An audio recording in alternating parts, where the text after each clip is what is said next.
of the Concord.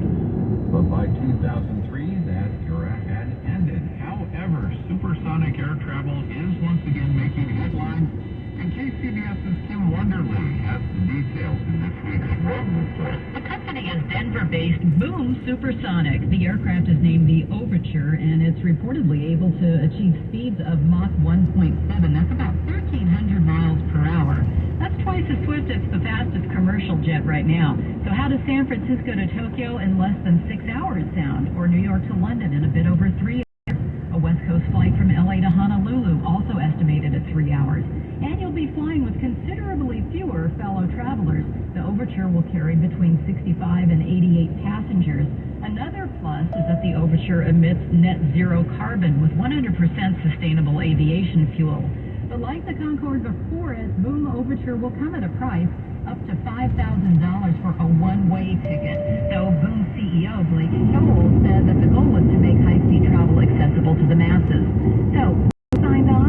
Richard Branson, founder of the Virgin Group, optioned 10 Overture planes back in 2016 with a letter of intent. Domestically, United Airlines was the first one to jump in last year, signing an agreement to purchase 15 planes with an option of 35 more Overtures.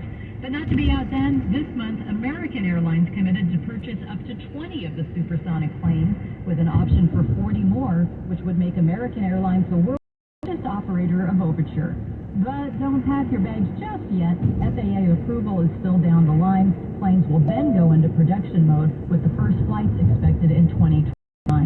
Kim Wonderly, KCBS. Time for another check of the roads. We go to the KCBS Traffic Center and Frank Kimmick. And time for a new problem being reported on the Bay Bridge. It's on the lower deck, eastbound 80. Just before the island, we have, well, that's a stall, actually. Now reported as a stall by the CHP, but it's still blocking the lane. It's in the far right lane of eastbound 80 just before you get into the tunnel. Eastbound 80, just before the Highway 12 split in Cordelia, we have a report of a problem that is definitely an accident there. That's a solo car crash leaking fuel in the middle lane.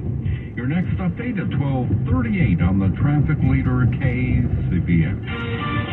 Mostly cloudy overnight at the coast with a bit of fog, partly cloudy along the bay, clear inland overnight, lows mid-50s to low 60s.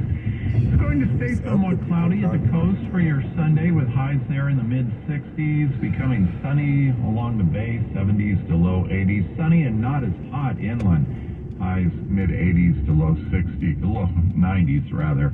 KCBS News Time is 12:29. Good morning, class. A quick head count. Tiffany, here. Zach. Yup. Steven. Is he absent again? For many kids, just getting to school feels like a challenge. Staying through graduation is even harder. That's where Communities in Schools comes in. A powerful community of caring adults, working with vulnerable kids in schools every day, helping them overcome the barriers that stand in the way of learning. Hunger, homelessness, health problems, and even emotional trauma. Communities in Schools. We're inside schools partnering with teachers and counselors, empowering at-risk kids by providing supportive relationships, doing whatever it takes to help them thrive in school and have brighter futures. Communities in Schools. We're in schools to help kids stay in school. See how we help all kids succeed at communitiesinschools.org. News that matters to you, around the bay, around the world, around the clock. All News 106.9 and AM 740 KCBS. It's Sunday, August 21st, 2022, coming up on KCBS. An analysis of the U.S.'s efforts to help Ukraine in the war against Russia, and a landmark judgment against 3 major pharmacy chains in the opioid epidemic. I'm Peter Finch. KCBS News Time is 12:31. CBS News Brief. A new legal battle could be shaping up between the Justice Department and former President Donald Trump. CBS News learns Trump's legal team plans to file a motion to have an independent reviewer appointed to evaluate those documents seized by the FBI. Legal analysts say the Justice Department would likely contest such a motion, saying the documents are evidence. Ultimately, a judge would what could be a lengthy, drawn-out process. Correspondent Natalie Brand. In southern Texas and later further north in Texas and Oklahoma, much-needed rain is coming, but maybe a bit too fast. Molly McCullum's a meteorologist with the Weather Channel. The problem is we've been very dry, and when the rain starts to fall, it's falling on very dry soil. So we could see some of that initial off and cause some flash flooding issues. These are places like Dallas, Houston, Waco that desperately need the rain. In Mogadishu, Somalia, terror and death after the end of a long siege involving Islamist militants. CBS News brief on Tom Cody. KCBS News Time 12:32. Russia's invasion of Ukraine is moving in.